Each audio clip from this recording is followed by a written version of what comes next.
ఆకాష్ వెళ్లే train ఆగడంతో water కోసం ఒక స్టేషన్లో దిగుతాడు. స్టేషన్ చాలా చిన్నదిగా ఉంది. ఇక్కడ ఏం దొరకదనుకుంటా. మంచినీళ్ళు కూడా కనిపించడం లేదు. ఎక్కడ వెతకాలి? సరే, వాపస్ ట్రైన్లోకి వెళ్దాం. ఎందుకైనా మంచిది. ఇక్కడ ఏమంత బాగా అనిపించడం లేదు. అంతా ఏదో అలా ఉంది ఇక్కడ. ఎవరు ఎవరు వదలండి! ఎవరది? అరే వదలండి! ఎవరు? ఆకాష్ అరుస్తున్నప్పటికీ ఎవరూ వినిపించుకోలేదు. ట్రైన్ కూడా వెళ్లిపోయింది. ఆకాష్ కళ్ళకి గంతలు కట్టి కొంతమంది అతన్ని పట్టుకొచ్చారు. కొంతసేపటికి ఒక పెద్ద హవేలీలోకి ఆకాష్ ని తీసుకొచ్చారు. తన కళ్ళ గంతలు విప్పేశారు. ఆకాష్ చుట్టూ కొంతమంది గూండాలు తుపాకీలు పట్టుకొని నిల్చున్నారు. ఇక తన ఎదుట ఒక పెద్ద వయసు గల వ్యక్తి, గూండాలాంటి వ్యక్తి కూర్చొనున్నాడు. ఎవరు ఎవరు మీరంతా? ఇలా నన్ను ఎందుకు ఇక్కడికి తీసుకొని వచ్చారు? ఎందుకు నన్ను ఏం చేయబోతున్నారు? ఎవరు మీరు అసలు? నీ బ్యాండ్ బజాయిద్దామని? రోషన్, అతను నీ కాబోయే బావ పట్ల ఎవరైనా ఇలా నవ్వుతూ హాస్యం చేస్తారా? ఇతను నీ చెల్లి కాబోయే భర్త. తన గౌరవం ఇవ్వు. ఏం మాట్లాడుతున్నారు మీరు?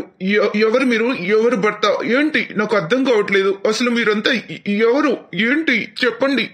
ఆకాష్ ఇంకేదో చెప్పబోతూ ఉండగా ఇంతలో ఎరుపు రంగు చీరలో పెళ్లి కూతుర్లా తయారైన ఒక అమ్మాయి హాల్లోకొస్తుంది. ఆ అమ్మాయి చూడటానికి చాలా లావుగా ఉంది. కళావతి, ఆకాంక్షను మండపంలో కూర్చోబెట్టు. పెళ్లి కొడుకుని తయారు చేసి తీసుకొస్తాం. వెళ్ళు, మండపంలోకి వెళ్ళు. ఈ బలవంతం ఏంటి? ఈ జబర్దస్త్ ఏంటి? ఇలా ఎవరైనా పెళ్లి చేస్తారా? నేను పెళ్లి చేసుకోను. మీరు అసలు ఎవరో కూడా నాకు తెలీదు. నన్ను ఇక్కడికి ఎందుకు తీసుకొచ్చారు? నన్ను వెళ్ళనివ్వండి. నేను ఇక్కడ ఉండను. నాన్నగారు, ఇలా బలవంతంగా ఎవరితోనో పెళ్లి చేయడం అవసరమా చెప్పండి? కాస్త ఆలోచించండి నాన్న. కళావతి, తనకు అర్థమయ్యేలా చెప్పు. తన లావు బరువు కారణంగా తనని ఇప్పటి వరకు ఎవరు ఇష్టపడలేదు. ఇక మేమేదో బలవంతంగా అయినా ఏదో ఒక విధంగా పెళ్లి చేయాలనుకుంటే నాకే సూక్తులు చెబుతుంది. తనకు చెప్పు, నోరు మూసుకొని మండపంలో కూర్చోమని చెప్పు. తనకి చెప్పు చెప్పు చెప్పు. ఆకాంక్ష, మీ నాన్నగారికి కోపం వస్తుందమ్మా. మాట విను, పద. ఆకాంక్ష కూడా ఆ క్షణం ఏం చేయలేని పరిస్థితి. ఇక ఆకాష్ కూడా తప్పనిసరి ఆ పెళ్లి మండపంలో కూర్చోవలసి వచ్చింది. కాసేపటి తర్వాత పండితుడు మంత్రాలు చదువుతూ ఉండగా ఆకాష్ ఆకాంక్షల వివాహం జరిగిపోయింది.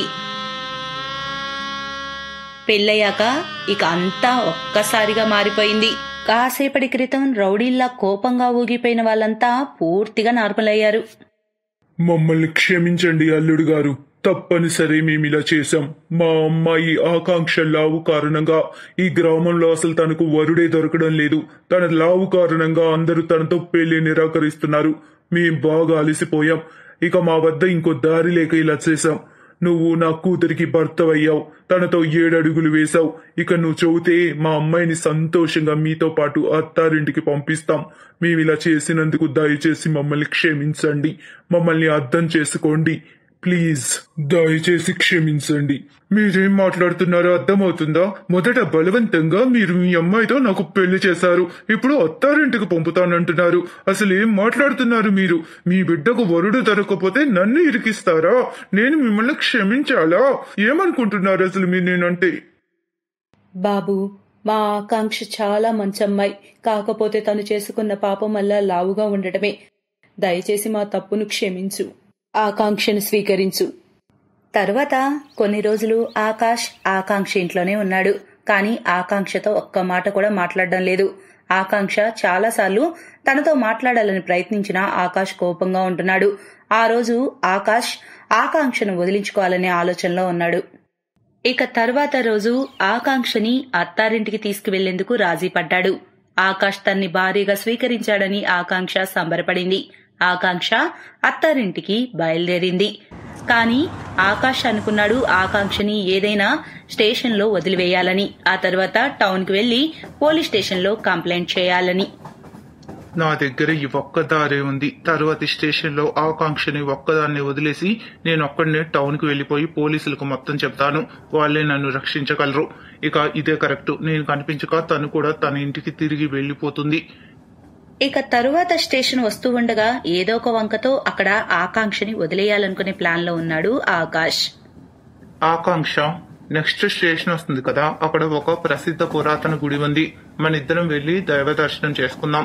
తర్వాత వేరే ట్రైన్ పట్టుకుని టౌన్ కి వెళ్దాం. మళ్ళీ మనం ఇటువైపు ఎప్పుడు వస్తామో ఏమో. దైవ దర్శనం మంచిది కదా, ఏమంటావు నువ్వు? మీరు నా గురించి ఇంత ఆలోచిస్తూ ఉంటే నాకు చాలా ఆనందంగా ఉందండి. నిజంగా నేను చాలా అదృష్టవంతురాల్ని. మీలాంటి భర్త నాకు దొరికారు.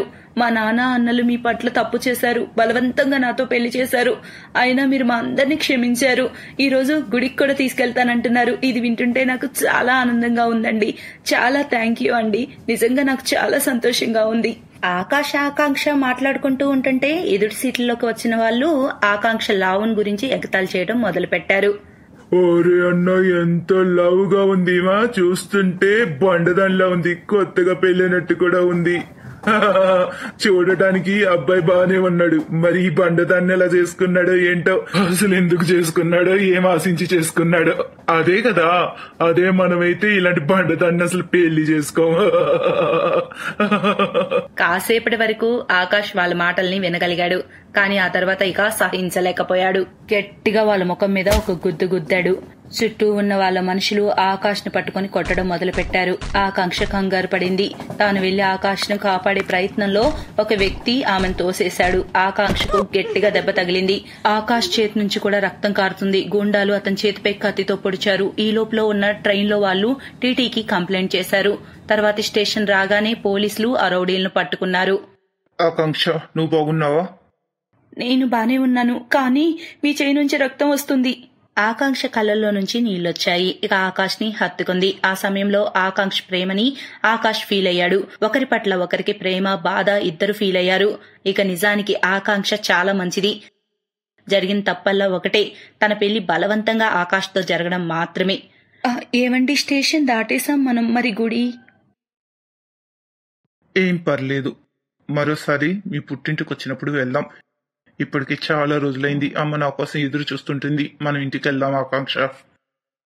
దానితో ఆకాంక్ష కళ్ళల్లో ఆనంద బాష్పాలు వస్తాయి. ఇక తనని భార్యగా ఆకాష్ ఒప్పుకున్నందుకు ఎంతో మురిసిపోతుంది. అలా వారిద్దరు కాసేపటికి ఇంటికి చేరుకుంటారు. ఇక తన తల్లితో జరిగిందేవి ఆకాష్ చెప్పడు. కేవలం అనుకోని పరిస్థితుల్లో మాత్రమే తమ పెళ్లి జరిగిందని చెబుతాడు.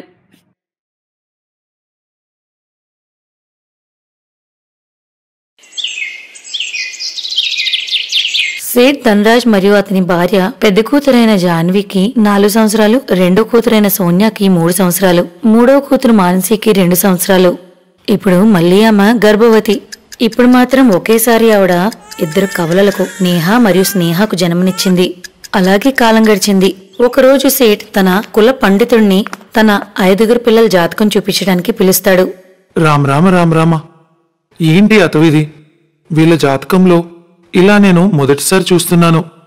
ఏమైంది పంతులు గారు, అంతా బానే ఉంది కదా? వాళ్ళ జాతకాలేమీ అంత బాలేదమ్మా. వారి జాతకాలు ఒకరితో ఒకరికి ముడిపడి ఉన్నాయి. అంటే నాకేం అర్థం కాలేదు. అంటే దాని అర్థం మీ 5 కూతుర్ల పెళ్లి ఒకే మనిషితో అవ్వకపోతే వాళ్ళ ప్రాణాలకి చాలా ముప్పు ఉంది. అందుకే ఈ 5 అక్కచెల్లెలకి ఒకడే భర్త అవుతాడు. ఈ విషయం వినగానే వాళ్ళిద్దరూ అవాక్కయ్యారు. ఇలానే కొంతకాలం గడిచింది. నెమ్మదిగా వాళ్ళందరూ ఎదిగిపోయారు. వాళ్ళ 5 చూస్తే ఒకటే అనిపిస్తుంది, 5 శరీరాలు ఒకే ప్రాణమని. మనీష్ జాహ్నవితో ప్రేమలో పడ్డాడు. మరియు జాహ్నవికి కూడా అతనంటే చాలా చాలా ఇష్టం. ఓ, అది నువ్వేనా? నువ్వు జాహ్నవిని ప్రేమిస్తున్నావా? పెళ్లి కూడా చేసుకోవాలనుకుంటున్నావా? మా ఇంటి పిల్లని పెళ్లి చేసుకోవాలి అని అనుకుంటే ఒక షరతును ఒప్పుకోవాలి. ఆ షరతును నువ్వు ఒప్పుకుంటానంటేనే నేను నీకు జాహ్నవినిచ్చి పెళ్లి చేస్తాను. అది ఎలాంటి షరతు అయినా జాహ్నవి కోసం నేను ఎలాంటి షరతునైనా ఒప్పుకోవడానికి రెడీగా ఉన్నాను. తనతో పాటు అక్క చెల్లెలను కూడా పెళ్లి చేసుకోవాలి. నువ్వు ఒప్పుకుంటున్నావా? మీరసలు ఏమంటున్నారు? జాన్వీతో పాటు తన అక్క చెల్లెలందరినీ పెళ్లి చేసుకోవాలా? దాని వెనుక ఒక కారణం ఉంది. ఆ విషయం నేను అందరికీ చెప్పలేను. నేను చెప్పాలనుకున్నది ఏంటంటే, నాకు నా పిల్లలంటే చాలా ఇష్టం. అందుకని వాళ్ళల్లో ఎవరిని కోల్పోలేను. నువ్వు వీరందరినీ కూడా పెళ్లి చేసుకోవాలనుకుంటే పర్వాలేదు, లేదంటే జాన్వీని కూడా మర్చిపో. నన్ను క్షమించండి, నాకు ఈ పెళ్లి ఇష్టం లేదు. జాన్వీ, నువ్వంటే నాకు చాలా ఇష్టం, కానీ నీతో పాటు నీ అక్క చెల్లెలందరినీ చేసుకోవడం నాకు ఇష్టం లేదు. వీలైతే నన్ను మర్చిపో. ఇలా కొన్ని రోజులు గడిచిపోతాయి. అయినా జాన్వీ, మనీష్ ఒకరినొకరు మర్చిపోలేరు.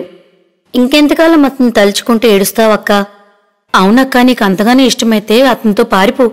అవునక్క, మా అందరికీ అదే కావాలి. అయితే ఒకరోజు అందరి సహాయంతో బైక్ మీద వచ్చిన మహేష్తో ఆమె పారిపోతుంది. త్వరగా పద మనీష్, త్వరగా వెళ్ళి మనం పెళ్లి చేసుకుంటే నాన్నగారు ఇంక మనల్ని ఎప్పటికీ విడదీయలేరు. నువ్వు కంగారు పడుకో, నేను అన్ని అరేంజ్మెంట్స్ చేశాను. అక్కడ వాళ్ళిద్దరూ గుళ్ళో పెళ్లి చేసుకుంటారు. ఇక్కడ సేట్జీకి వాళ్ళు పారిపోయిన విషయం తెలుస్తుంది. పెళ్లి చేసుకున్న తర్వాత మనీష్తో పాటు అత్తగారింటికి వెళ్ళిపోతుంది. అక్కడికి వెళ్ళగానే అనుకోకుండా ఆమె ఆరోగ్యం సడన్ గా క్షీణిస్తుంది. మనీష్ ఆమెను హాస్పిటల్ కి తీసుకువెళ్తాడు. ఈ విషయం ఎప్పుడైతే సేట్జీకి తెలుస్తుందో అతను కూడా హాస్పిటల్ చేరుకుంటారు. ఇదంతా నీ వల్లే జరిగింది. నువ్వు నా ఒక్క కూతురుతో పెళ్లి చేసుకోకుండా ఉంటే తనకి ఈ రోజు ఈ దుస్థితి పట్టేది కాదు. అంటే నా 5 కూతుర్ల జాతకంలోని ఏమి రాస్తుందంటే ఈ 5 ఒకే అబ్బాయితో పెళ్ళవకపోతే వీళ్ళు 5 చనిపోతారని. ఈ రోజు నీ వల్ల నా కూతురు చౌబ్రతుకుల్లో ఉంది. నా కూతుర్లను నేను కోల్పోతాను. లేదు, నా జాన్వికి నేనేం కానివ్వను. తను బ్రతికించుకోవడానికి నలుగురేంటి, 1000 మందినైనా పెళ్లి చేసుకుంటాను. జాన్వీని కాపాడటానికి మనీష్ మిగతా 4 పెళ్లి చేసుకుంటాడు. మరికొంతకాలానికి జాన్వీ ఆరోగ్యం కుదుట పడుతుంది. మరి కొన్ని రోజుల్లో ఆమె బాగా ఇంటికి వచ్చేస్తుంది. అయితే వాళ్ళందరూ చాలా సంతోషంగా భర్తతో జీవితం కొనసాగిస్తారు. Thanks for watching.